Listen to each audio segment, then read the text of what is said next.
Good morning, my neighbors. I can sleep. The chickens are up early and I got to eat. I stay woke. I stay woke. I stay woke. I stay woke. I am up. I stay woke. I don't sleep. I stay woke. I stay woke. I stay woke. For the culture, motherfucker. Welcome to another episode of Stay Woke. I was gonna sleep all day. Fuck it, I had to show up. I got a job. I'm JB. I'm Julie. Jason. And we have an illustrious guest in the building. What's up, baby? It's Fat Tony, straight out of 3rd Ward, Houston, Texas. But right now, I'm in Los Angeles. My nigga, how professional. We just killed the chicken, African style, plucked the feathers, and before I stewed that motherfucker in my own pot, he poured some lean on it. So it's really tricky. Damn. Holla back. I like to say to every motherfucker listening, wherever you are in the world, please take a fucking saltwater bath. Trump is president. Ugh. Take a nice, deep, cleansing saltwater bath. You know, shout out to all the people that voted for Trump. You know, y'all really fucked up. Y'all did. Shout out. We're not judging, but y'all did. We're definitely judging. We are 100% judging. And all the motherfuckers in middle America that actually voted, because you're the only motherfuckers that actually vote, you're not going to get any jobs. You're not going to get any jobs. Well, that's so the most reckless as shit. you sell your trailer parks and every piece of property you own, your guns and all that shit, know that you did this to yourself. As you sell your guns. As you sell your guns. Oh my God. Besides It's that, gonna life be is good. a fucking mess. You know, one thing that I want people to realize, people that's voted for Trump and supported Trump, and I'm talking to the people that don't look like Trump, y'all are gonna be part of it too. You know what I mean? Don't think that you're saving yourself because you fucking support this guy. There's no coming back. Gonna be a prisoner too. You dig? Yeah. I mean, did you see the thing about like Martin Luther King Jr.'s niece Yeah. voted for him? Yeah. Lots of Martin Luther King Jr.'s family are on some bullshit. Yeah, in my opinion. we're not gonna open that box, but we'll say this: no NAACP awards for you assholes. Okay, No NAACP. you are not invited to the Black Caucus meetings, and you can't join the gang. Nigga, stay over there. Nigga, it's like here. But we've got a really wonderful guest. Huh? Hey, This Tony, isn't halftime at Pop Warner. Tony, I want you to break down. For those of Tell the us guests about- that don't know, tell us your history. Sure. I hear we got an African connection. Yes. So you know what that means. I'm a Nigerian. Oh, my nigga, I left my ID. Good going. So we got a West African brother. I mean, Yes. my brother only probably eats jollof rice and fucks white women. Is that safe to assume? Hey man, check it out. You know what? My dad told me a really funny story. My mom is Black American, but she's really fair skinned. And he said one of his like African partners from like back home drove by him once and thought that she was white and then went around telling people that my dad was with this white lady. And my dad told me this and he was really mad. He was like, yo, I can't believe this guy said I was with a white woman. He like told my parents that. How dare he? He was like pissed. So I don't know about how publicly Nigers can fuck with white women, but Wait, would everybody have been mad? Would like the whole family have been like, I don't know. But It's a thing. But my dad told me, he was like, yo, he mentioned this as like one of the worst things that ever happened to him. really? It's a real, I thought it's a real like, thing. I thought it was like a come up, so to speak. No, it's not. No, you was are like, dealing with nah. Africans. Well, I don't Africans, know. no. It's a come up if you're from here. If you're African, you already know we ran the world many times, many years before. So a white woman's not a come up. I'll tell you a funny story. Shout out to my mom, Miss Grace. You're the best for being progressive. My aunt was jumping on one of my cousins, like, yo, don't bring no white woman in this house. It's a real thing. My mom's progressive enough to say, hey, Sean's getting older. The pickings are getting slim. Yeah. Speaking of which, there's a white woman calling me. Are you Jean is FaceTiming Hey, his babe. girlfriend right yo, now. I'm on radio right now. Say hi to my girlfriend, y'all. Hi, Liza. Stay woke. She's in Greece. She's She's babe. But nah, you know, my name is Fat Tony. I'm from Houston, Texas, 3rd Ward, same neighborhood as the Queen Beyonce, Word. who literally grew up the next street over from me and went to high school with my sister, and I love to brag about her. And I'm a musician. I'm a rapper, DJ. I act on occasion. I throw a party in Mexico City called Function that I'm Is about it in to Little take Mexico? worldwide. Is it like Little It's Mexico? What's Little Mexico? No, nigga. Mexico City is like New York. Really? 28 million people live there. It's fucking bumping. You're I actually talking about Mexico City, Mexico I'm City. talking about Mexico. I When the throw a jokes go party around. there called Function. It's a hip hop party, and it brings a lot of people together in a place where they can't normally hang out. Tony is a hustler extraordinaire of all time. I like the hustle. I also have a zine coming out very soon. It's called Found Me. We received the Idea Fund grant to produce this zine from the Andy Warhol Foundation, and it's going to be a really thick zine. It's like 45 pages, I think, and we got basically the whole zine is a profile of non-white Houston people. That is how it started, but it branched out to like bring in people from all over the country. So we've got people like the famous wrestler Booker T in it. We have a short story from Cool AD, formerly of That's Racist. We have photo guys. We have painters. We have fashion people. We really talk to all kinds of men and women that have an interesting non-white story. I know you're Houston's child. Do you feel like Houston is like the people of Houston fuck with you more than like, do you feel like they give you more, like they want you to succeed? Yes, totally. Absolutely. Houston people, first of all, Texas really is a prideful place. You know what I mean? Texans are always talking Texas shit. You know what I mean? And Houston, I think, is probably the most prideful city. It's the biggest city there, you know, and like Houston people are like constantly on their own nuts and by circumstance, their own mind. That's really good. I want to go back to that zine, if you don't mind me asking. Very interesting. The organization that you guys paired up with that provided the funding, is it annually? Is it quarterly? Annually. It's my zine is a one-off project for now. Maybe we'll do more. But this grant is an annual grant. It's called the Idea Fund. Amazing. And it's pretty much open to like anything. I made a zine. Friend of mine won it recently. He's gonna make a festival. Another friend of mine won it a couple years ago. He made a film. You know, it's like really for whatever project that you want to do that is cool. Amazing. So kids, I hope you're listening to that. Sorry, Julie, segue. Oh no, question. I just think I think the whole zine thing is really funny because I like seeing how much these like kind of punk aesthetics have like fully integrated into rap. And I feel like you're like a very serious example of that. Totally.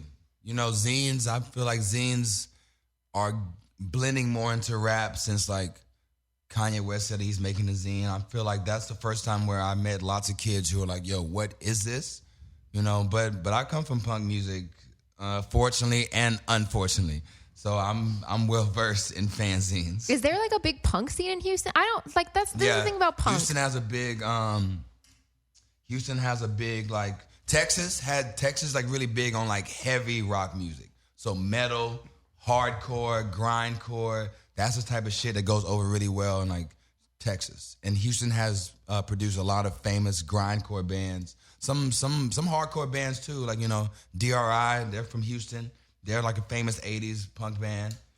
At the drive-in? Is that the drive-in? At the drive-in is from Texas. They're from El Paso. Okay, El Paso. West Texas. Got you. But yeah, Texas is like definitely a really punk place. I think because Texas has such a sensibility for being an outlaw. You know what I mean? And I think punk fits with that. So when punk happened, lots of Texans were like, yo, this sounds like me. You know what's funny? I just saw there's a really amazing documentary on the advent of hip-hop on Netflix. And when rap really first started with the likes of like Kool Herc in the Bronx, when it migrated to Manhattan, it was the punk clubs. Totally. Places like CBGBs and all that. And those punk kids that actually, as far as outside the culture, embraced rap. So it totally makes sense. You know what I'm saying? That's the foundation for like me. New York City in the late 70s, that's the foundation of me as an artist, whether it's me as a DJ, as a rapper, making a zine, as a writer. That's what I look at when I say that's what I want to create. You know what I mean? From like dance music to punk music to hip hop. That's the shit that I love in my core. You know, Is like New York in the 70s? totally. That's the best New York stylistically. You know, The fucking Everything. Fab Five Freddy shit. Oh. Yo, if Fab Five Freddy went there, I probably liked it. yeah, Fab was awesome. So I mean, I think it's crazy and amazing and also kind of ballsy that you've started this thing in Mexico City. And I want to know why. yeah, I want to talk about that. Sure. So why, but also is it super, like, what's Mexico City?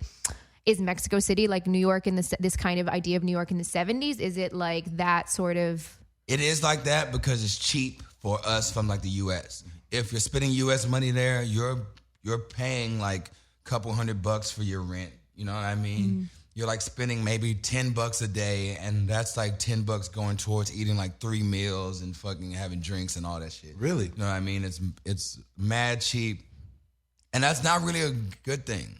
I don't like that it's cheap because I know that in Mexico they need their like currency to rise, and it's only cheap because shit's going bad. You know what I mean? So yeah, I really like it because I'm from the U.S. and I spend money there and it's affordable. But I really wanted to get more expensive because I want Mexico to like prosper and not rely on the fucking U.S. You know what I mean? Have they embraced? So your party function, have they embraced it? Are you?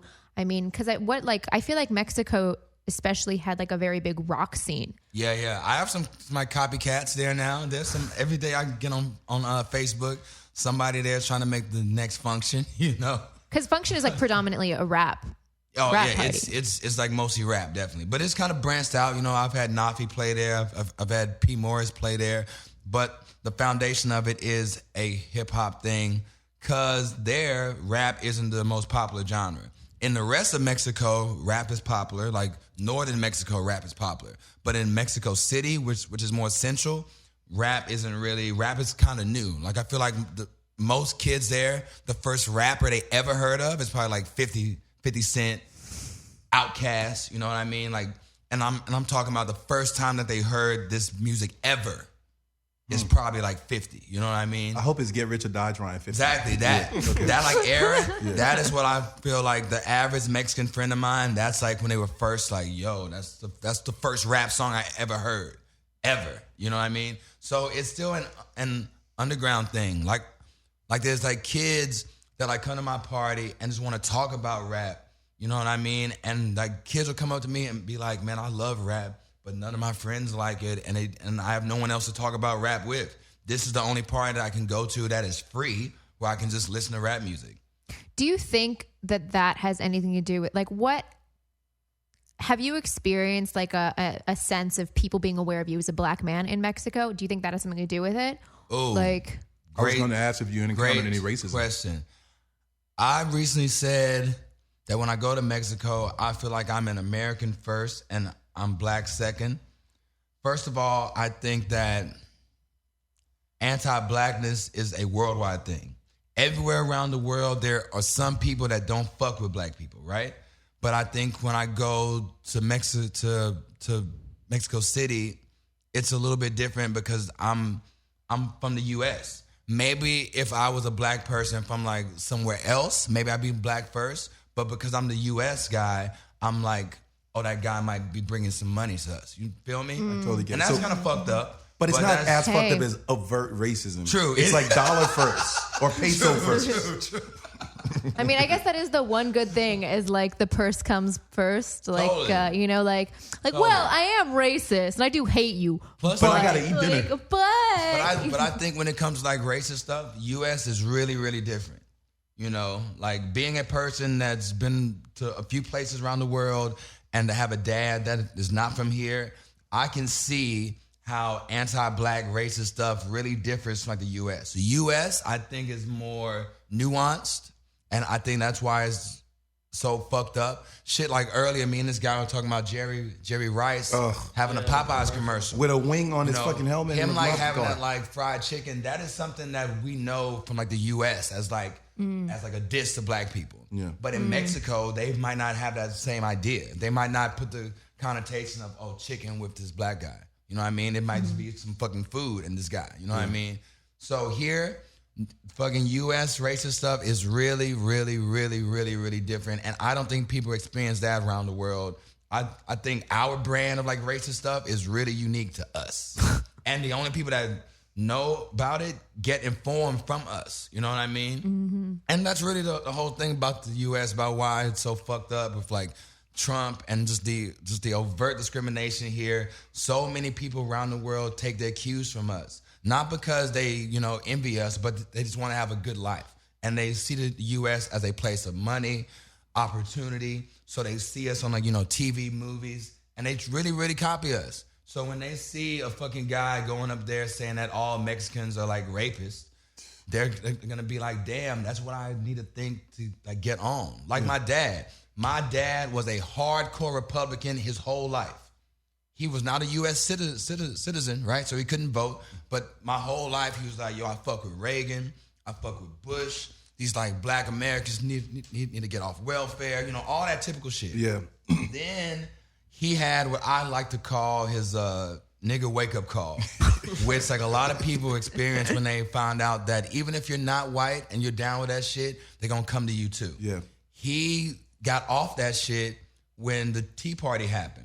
Because the Tea Party came and they were really talking that make America great again shit. That like shit like, yo, we need to go back to the fucking 50s type of shit. And he, for the first time, was like, damn, I'm African, but to these guys, I'm just a black guy too. Yeah. Fuck this. He got his U.S. citizenship and voted for Obama. Wow. The first president he ever voted for. And he straight up told me like, yo, I only did this because he's black and his dad's African, and I felt like I had to do it. Your dad's a superhero, by the way. Now he don't fuck with no conservative shit. He watches MSNBC. He like turns off the fucking conservative radio station. Can we stay on that tangent really quick, if you don't mind? With your dad being West African and having your mother being American, did any of that West African Nigerian influence play into your music or your way of thinking as you're getting older and as an adult? Or little bit. I mean, as I get older, definitely. Yeah. But as a kid, I remember feeling like, yo, I want to be a fucking American. I feel you know what I mean? Like my dad obviously wanted to be American. He like wasn't really pushing like a African thing on me, but me knowing that he came here, I was like, damn, that's more reason for me to be like a U.S. guy. Yeah. So like he came here. Kid, I was like, yo, I love America type of shit. Mostly because I was like taught it, you feel me? But as I got older, I feel like I've embraced my like African side more. I think that's something that a lot of immigrants do when they move here. Cause my family did the same thing. It was like, no, we're Americans now. Like that's our past. Yeah. Like that's the past, and we left that. And I think also a lot of people who move, whether it be because out of necessity, because I feel like most people who come here are like, yo, I miss home, but I can't, like, I have to leave. Yeah. The only way that you can get over leaving everything that you've known is to just not look back. Like you have to be like, no, this is my life now.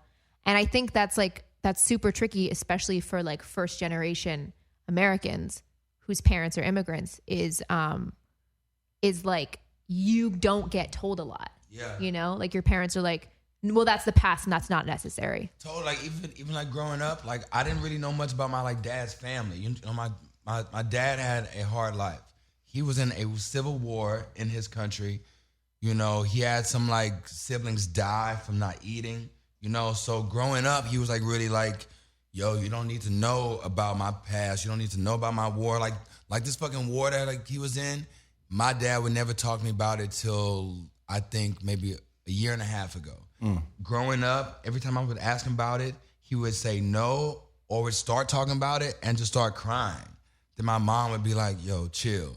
You know what I mean? And then finally, he like started telling me, yo, like I went to this war. I was 17. I saw my best friend get killed. I didn't know where my family was for like 2 years. Jesus. You know, it's some hard shit. It's some hard shit that I'll never deal with. You know, I'm never going to war, as far as I know. Well, hopefully. Hopefully, but chances are I will never serve going to war. You know what I mean? So I can see why my dad kept a lot of his like past behind him, because he really came here like, I'm starting over. I got a new name. I got a new, you know what I mean? I'm like a whole new guy. Yeah. But as I've gotten older, I've appreciated more. I've appreciated it more, and I think it's also just doing with our times. Like now, with like the whole, with like how like everyone's woke and all this shit. I see people reaching back to their Africanness more than ever. Growing up, you get called shit like the African booty scratcher. Yep. That don't happen no more, I don't think. I think kids like more like curious, like, yo, Africa? Cool. Our stock is actually rising. Really? Yeah, no, like seriously, you go out in the club, man, like being African, it's a really interesting thing. I remember when I used to wear dashikis in Chris Brown sessions, and when I was younger, I hated being Africanized. Yeah. You know, you get ostracized or whatever. But I wear dashikis and niggas be like, yo, that's Jean. Jean's fly as shit. And then all of a sudden, niggas is wearing dashikis. That and I'm like, shit used this to is be crazy. played. Yeah. People were like, nah, dashiki? Nigga, you better put on a throwback. What you wearing? As we continue this amazing conversation, we're going to take a little slight musical break for Softest Hard, remix of Black Beatles from Ray Sherman with the help of our own Ryan Buendia. Stand up and What up? We a motherfucking back, y'all. Welcome back just- to Stay Woke. We were just talking about Trevor Noah and Talking about Trump got sworn in today, and I really want to make something really clear. Obviously, you guys know our stance on this show. It's called Stay Woke. So we do not agree with any of the agendas that have been pushed, any of the agendas of the individuals that have now been in positions of power and elected. But in this amazing country that is still what I wholeheartedly believe the best country in the world, where you can come from anywhere and achieve your dreams if you work hard enough, we got to work together. Like being opposition to the leader of the free world isn't going to really work for us. And it's unnecessary, especially for black people with all the shit we have to deal with anyway. I don't know if you guys saw the video of Ricky Williams getting harassed by the Texas troopers. Like 8 of them pulled up. The nigga had his ID. He's got his hotel. There's like, well, we had complaints about somebody jumping in someone's backyard. And he's like, really, come on. You know what I mean? So you know we've got to walk the line very, very carefully so we don't lose any more numbers stupidly. I say let's give this dude a chance. If it's something fucking crazy, you know what I mean? It is what it is. We fall back, but we've got to work together as one and at least hope for the best while we've got 4 to 8 years of this to deal with. This is what I think. And I said this when he won, and a lot of people did not feel me, but I feel like Trump winning is a blessing in disguise for black people and for pretty much all the U.S., but especially for black people, because so much of the shit that we talk about, all these like nuanced racist things that we mention, that's kind of hard to get. Like, you know, if like you're not black, you might not get the connotation of why it's offensive to like present a black person a bunch of watermelon and like some fucking fried chicken, right? But I think with like Trump being the face of the U.S., everybody's going to wake up and fucking see us for who we really are. And by us, I mean U.S. citizens and how we're just fucked up. You know, I kind of like that Trump is openly racist, sexist, because that's what a lot of American people are. And it's about time that got put on a platform so the whole world knows what we deal with in this country. But a lot of but see, American people are also really, really wholesome and really, really good. It's a mishmash. Totally. It's like No, all, no. you know but what I mean? that's the thing about the thing about why that's a clusterfuck is the rest of the world doesn't, that kind of nuance you're talking about of like racism, the rest of the world doesn't see. They see us as Americans, just like we see all of Italy as Italians. No one's like, well, they're Sicilians, so that's not the same thing. Do know, you know, I do know like, the Sicilians are a little more Right, vicious. but They what create I'm- the mob. but But no, I get Sicily. oh my god, Shout but out to that's them. They were the dark Italian. They were the Italians who were like, We y'all made ain't- them. Y'all ain't really white enough for us. The They Moors- you the know Moors what? did that. We on some gangster shit now. Sorry, Julie. Go no, ahead. but you know, it's. You gotta I let the how- white what woman mov- speak. What movie is that? I like how also everybody just knows about Sicily from like Reservoir Dogs, No, I knew about Sicily from the Moors. from the Moors. Facts that way. We conquered your continent and laid waste to the land and impregnated all your women's. Oh my god! Oh my god! Turn up. Oh Sorry, my- go ahead. No, I think that's something that and I'm frankly hoping, because America's biggest export is media. I'm hoping that I think all of the world has a really big problem understanding dissent. You know, like we look at like Syrian refugees. We look at refugees, and it's like we can't understand how the people that are leaving are the people that never agreed with the government in the first place, are the people who are like, no, I don't like this. And that's the thing, is like, that's how you end up being a refugee. You're like, yo, I don't understand how this government happened, but I don't fuck with this shit. Yeah. And that's kind of where we're at right now. But I think everybody looks at another country and is like, well, that country's fucked up. And the concept that there can be dissent in a country, like 50% of the people are like, no, I'm for this. And then the other 50% are like, no, I'm like really not for this. I definitely feel that. Yeah, but that's like a concept that we still don't get. You know, it's like the Philippines right now, like just being like, kill all the drug dealers, kill everybody who does drugs. You know, like, what's wrong with the Philippines? You know how awesome drugs are? Exactly. What the But fuck? this is exactly what I'm saying. But this is exactly what I'm saying.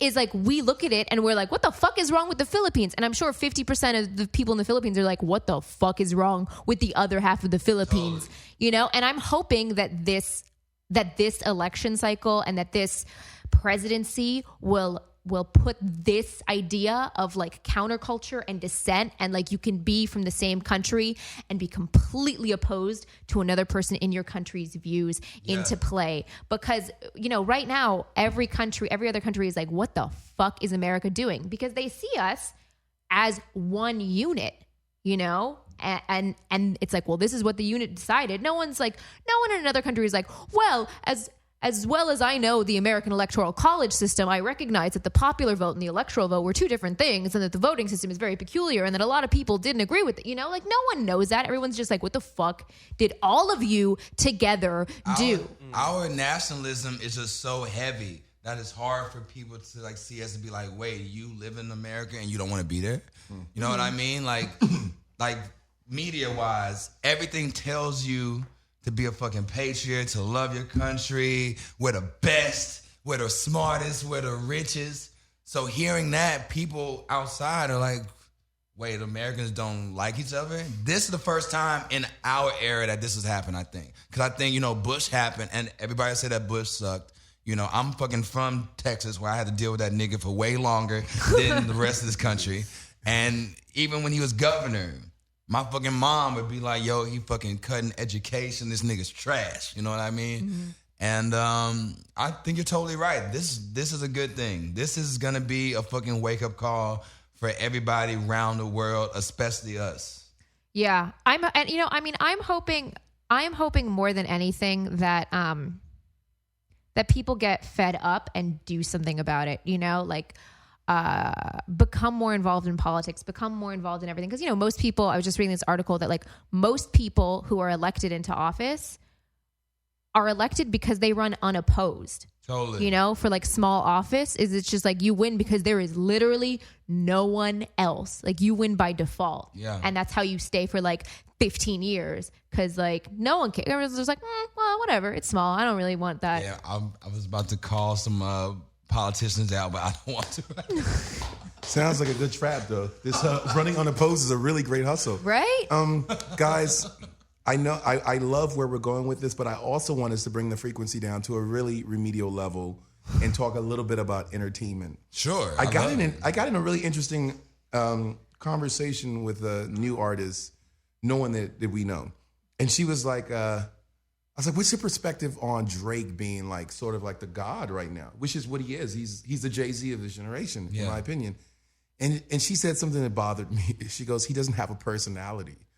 And I was like, how do you not, you don't understand his personality? Like he definitely has a personality. I see a villain. I see a really carefully crafted villain that knows that has a great smile.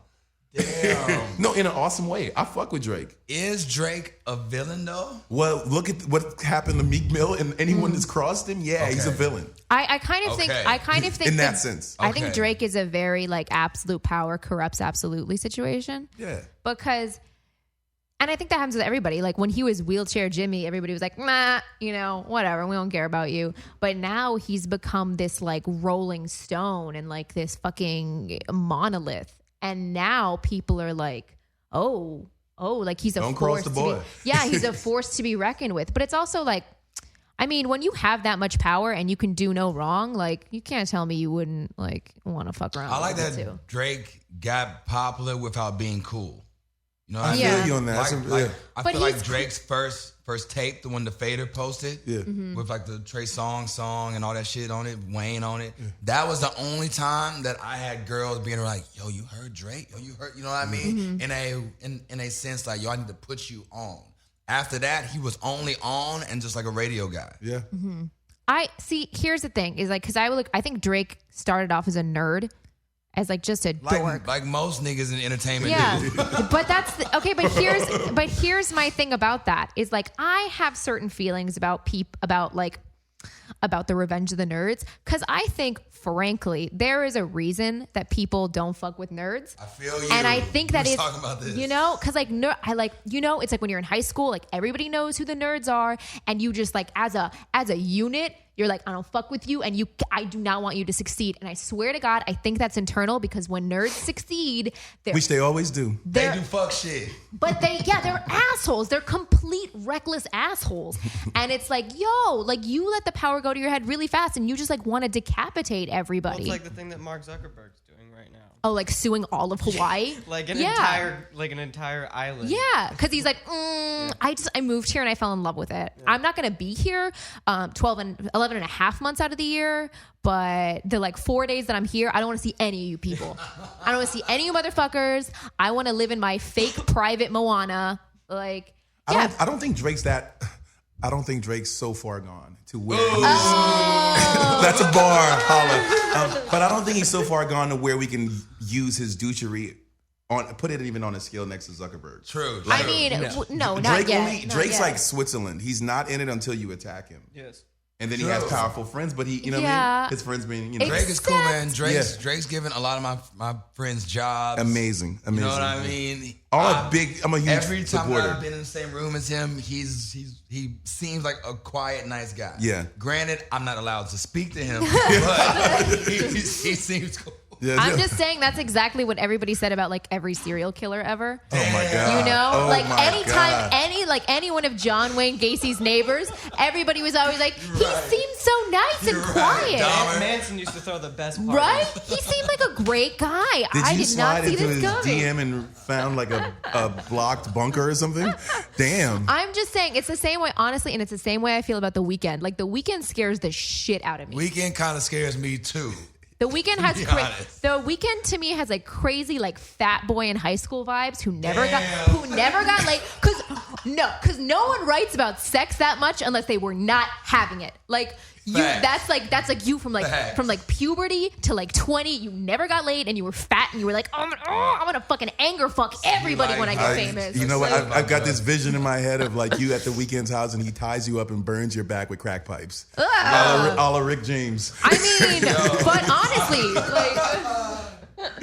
I heard. I'm gonna get on my gossip shit. I heard he's a savage. I heard he's a savage. I heard he's a savage. Yeah. And this is why you can't let nerds into power, because then you end up with some like weird, like gang-bangy, like horrible shit set to your own album. You know he fucks listening to his own shit. Gang-bang to your own album. So you rather be under the consulate of Trump, who was obviously not a nerd when he was young. What are you talking you about? Think he was a nerd? Trump was never a nerd. He was. What are you talking about? He was a rich kid, but he was a rich fly nigga. He was not a nerd. Trump reeks of no nerdness at all. I bet he was Trump a kid was that the paid homie. for everything. Trump was the homie. Do my homework kind of shit. That's what I kept. 8 Ball, I got it. I'm gonna rent this car for y'all. I mean, I feel like it's more like that like kid that you always knew who like sat in the back of class. No, who like sat in the back of class and like did lots of weird shit. Like the kid you caught like jerking off in the back of class, and you're like, fam, what's wrong with you? I don't think like, so. I think Trump got was laid. a rich, cool nigga his whole life. Trump had vision to say, yo, we can move from the outskirts of the fucking the outskirts of Queens and move into the city. Like, gotta give him his props. When his dad was no, that'll never happen. I'm gonna give you $1 million to fuck up. He took that $1 million and turned it into Donald what it was is. like, nah, nigga, wow, gentrification. what a story! What a story! It's not. I just read it off the book. It's a quote. But that's the thing though about that concept of like American bootstrap, like pulling yourself up by your bootstraps, is we use examples like Trump and Warren Buffett, and it's like, well, you didn't. But those are the people we hate. Yeah, no, but it's just like, well, you know, he turned $1 million into $100 million. It's like he had $1 million. I mean, Like, it's- what are you it's talking media. about? There's a Like, lot of so is people it- that have so had is it- millions that squandered it. So is it the People American like dream Trump- who actually achieves the American dream? Is that what we look up to? People like Trump are the kind of shit that my dad would like read about and be like, I need to go to the U.S. Yeah. No, but it's real. It's You know what I real mean? though. If you take $1 million and you turn it into $1 billion, that's the American fucking dream. It doesn't matter what you start with. Our perception of it is that you can come here with nothing. Yeah, you can come here with nothing. You still need a fucking bank loan. Yeah, but that's the Yeah. thing. It's like, but that's exactly it. Is turning $1 million into $1 billion is a lot easier than turning $0 into $1 million. It's turning lot of people $0 have- into $100. I've seen $1 million a few times, and I've never turned it into $1 billion. I'm not. True. So, and a lot of people are like that. A lot of people like there's people I'm in not the saying- music I'm not industry saying that it's have not 100 impressive. million I'm not that saying don't know it's- how to turn into $1 billion. I'm not saying it's not impressive, but what I'm saying is it's not the same. It's not the same thing You got a leg up. as $0. Like if you're into trying it. to, if you have $1 million and you want $1 billion, you can walk into a lot more doors than if you Yeah. have 0 and you want 1 million. Very Yeah, true. you know, I Very mean, true. it's like, I think it's night and day. And the thing is if you look at just the numbers, if you're like, well, look, he made $100 million. It's like, well, yeah, but that's not. I mean, that's like saying like. And I think that's why also we think in society that it's like that it's like, if you just work hard, la, la, la, which is why honestly, like this country hates homeless people so much and hates Yeah. like people. Cause it's like, well, if you just fucking tried harder, and it's like, fam, it's not like that. It's like, that's not an You accurate could be representation. homeless too. The fucking homeless thing really gets to me because I don't like the disrespect that homeless folks get. Yeah. And I want everybody to fucking realize that you could be homeless that too. position. Everybody, in my opinion, everybody is one L away from being homeless. True. I co-sign it 100%. True. You know what I mean? Just Yeah. one major fuck up and you out on the streets. Yeah, man. Trump did do one thing I liked. Sorry. He didn't invite Kanye. Oh my I think that God. Kanye I've been played wondering. himself. Kanye Did played Kanye himself by go? going. Yeah, he did. He played himself by going there, and he didn't get invited. He didn't go to the inauguration. I was He wasn't No invited, bro. way. He wasn't no, invited? you heard- they were. Yeah, no. I mean, they were like, that's not really the It's type of off-brand. music that we. Yeah. Yeah, it's off brand. Shout out to It's Chrisette exactly Michelle. what They it can- is. It's un-American. Yeah, not their brand of American. Chrisette Michelle had 750,000 reasons to perform. Girl, do Yeah. you got mouths to feed. Yeah. It is what it is. I can't tell you, I can't impose my political stance on you. I don't know what your financial situation is. I don't know how many mouths you've got to feed. I'm not going to judge you. Yeah. You know, good luck with your career after goes that. back to But the American dream question: is when do people start taking morality into consideration when it comes to the American dream? Wait, what do you mean by that? The What do you morale, mean? there's Like no morale the in big American business. dream, right, is to gain success, money, and power, right? Mm-hmm. So if somebody gives you $750,000 to do something that you may not support this person, but you're trying to get your check and feed the mouse you're supposed to feed, right? So like I said, you know, we bring up Donald Trump as being one of the, you know, when we think of the American dream, Donald Trump, right, is would be on the Mount Rushmore, as I say. But when he's running for our American president, he's the worst person ever. Because of his platform, what he's saying. Well, not because he's a rich But person. I think True. that's the tricky shit about the American dream is like the American dream is for the individual. You know what I mean? It's very like, it's like your dream is to surpass everybody else. You know, your dream is to shoot up the ladder and like live a life that you enjoy. And realistically, we all know that involves making sure other people don't succeed. You There's know? no morale in that climb. Pimp. When you're trying to get to a place, whatever that ceiling is to be considered the American dream or the attaining it, there's no morale in that. What happens is after you attained it, you can start paying back, your being good with your karma and doing things. But on that road, there is no, and she doesn't equate to the American dream. She is an employee getting paid for her services. Who am I to say, I don't know what's in her bank account, I don't know her bills, so I've got to look at it just from a civilian's perspective. Like, No, but I think you mean like if this person defines the American dream, if Trump defines the American dream, shouldn't we want him as president? But we That's don't. what the No, people think. I'm saying we cheer for Yeah, him that is what the people until think. we want him, and we cheer for him, and you know what I mean. Yeah, get money, you know what I mean. Build these companies, blah blah blah. But then when he wants to become president of the United States, being at the top of his American dream, then we all of a sudden want to start bringing all the stuff out of the woodwork and everything. it's because his platform is douchery. He's Yeah. promoting. He's promoting racism. It's he's like- promoting. I know. Blatant That's the white only I know what reason you we mean. hate I him. know what you mean. But That's the only But reason see, we and the hate thing him. is I don't even think Not that's because he's rich. Trump was No. cool before this. Exactly. There's so many rap songs about Yeah. wanting to be the black Trump and all this Literally. shit. But Trump that's was cool. exactly it. Is like because we all know the reason he got there was because he crushed people on his way up, and that's dope when you're an individual. When you are representing, when you're supposed to be representing like a government for the people, your platform can't be, your MO can't be crush them. You know what I mean? mean, If but- your whole thing is crush people, because that's what it is. Okay. It's you know what I mean? It's crush the weak George ones. Bush Crushing Senior the is a weak. billionaire. Crushing the was weak when he got it. is a symptom of capitalism, right? This country's whole swag is that we are capitalists and we want the world to be capitalist. So in that sense, I can see why people fuck with Trump because he's the ultimate capitalist nigga. You know what I mean? Yeah, I but just shit on everybody and made hella money. So let me run it. That's the crazy thing to me. There's so and many that's but I poor think that's people. why people elected him is because they Totally. think like that. But that's also so shockingly like oversimplified, you It's know? so stupid. So many poor people are like, yo, well, this guy's rich, so I would love to have a businessman rather than a Yeah. politician. Yeah. That shit don't make sense. It's Well, like no, the it's- same like people that play the lottery. All of this is literally my mother. My mom has played the lottery every single goddamn week since forever, and now she like won't stop playing it because she's like, well, I've been playing these numbers for 15 years. If I stop playing the numbers and then the numbers win, then The I odds are in my favor. Sitting yeah. there. But it's also my mom verbatim was like, I'm really excited for Trump. He has a business degree. That's the type of person we need in No, this country. no. And I was like, what are you talking about? You know what? Like, there's a ton of business people. You know what they do? Business. Like, Exactly, let them do exactly. that. And it's like, but you know, like you need fucking infrastructure. You need, that's the thing. And that's the thing is like, I don't think people really understand, like people like that, like people, God bless, like my mother, like who are baby boomers and who bought into this like crazy marketing of like, if you just claw your way out of Baby the boomers are abyss. so stupid. Oh my God, they really are. Like mom, I love you. My aunts, my uncles, I love you. But like, you people are morons. Like, it's just like, I've never seen people so concerned about honeybees and so afraid of Muslims at the same time. Like, Damn. you know, it's like, sidebar, I actually just learned this and I think this is really interesting and it puts a lot of like news into perspective for me. Do you guys know, you know, like how every time like there's a terrorist attack, they always say, and someone said like Allahu Akbar.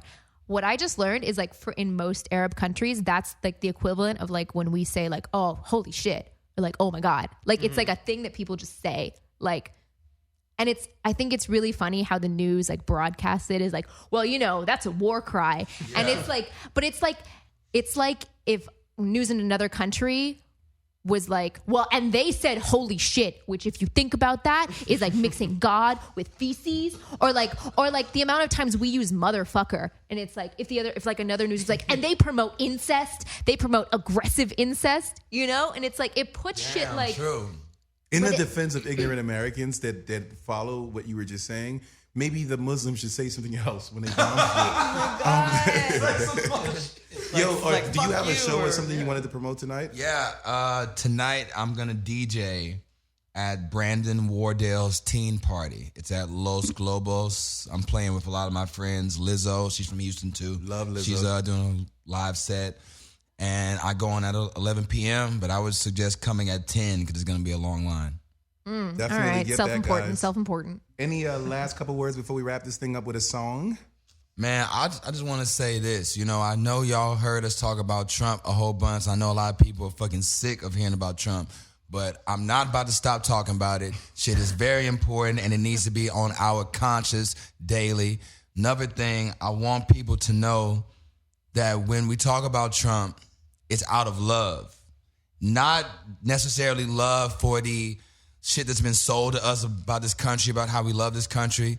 Not that shit, but on a serious level. I love the U.S. Yeah. I love sitting in a room here. We're all from different cities, Yep. different racial backgrounds, maybe different fucking religions. True. This shit don't happen everywhere, and I want to keep this up. And what Trump's pushing is to separate us, and I'm not fucking having it. We just hope he does the right thing eventually when he gets in office. And for most of us that, you know, we never really paid attention to any presidential elections or anything like that. But what we experienced with Obama was kind of like a Renaissance period in some weird way that we Hell can tell yeah. our kids about. Yeah. So we should really treasure those last 8 years and go into these next 4 to 8 years with positivity and love of each human. You know what I'm saying? Because we get caught in this black and white thing when really racism around the world even has been slowly replaced by classism. Totally. Which sucks because Yeah. it's like, just because you've managed to do something good for yourself doesn't mean you should rub it in people's faces or say you're a peasant or blah, blah, blah, because shit, you never know where someone's going to be the next day. And our job is to inspire and help one another. So like I always say around this time, make sure you guys have a wonderful weekend. If you don't have if you're not in a committed relationship, smash as many people as you want. Make sure you got Stupid. rubbers on. We don't need these sexually transmitted diseases going. Take care of yourselves. Take care of each other. Yes. Forgive each other. Forgive each other, love each other. And we're going to go out on this song by a group called Eden called Drugs.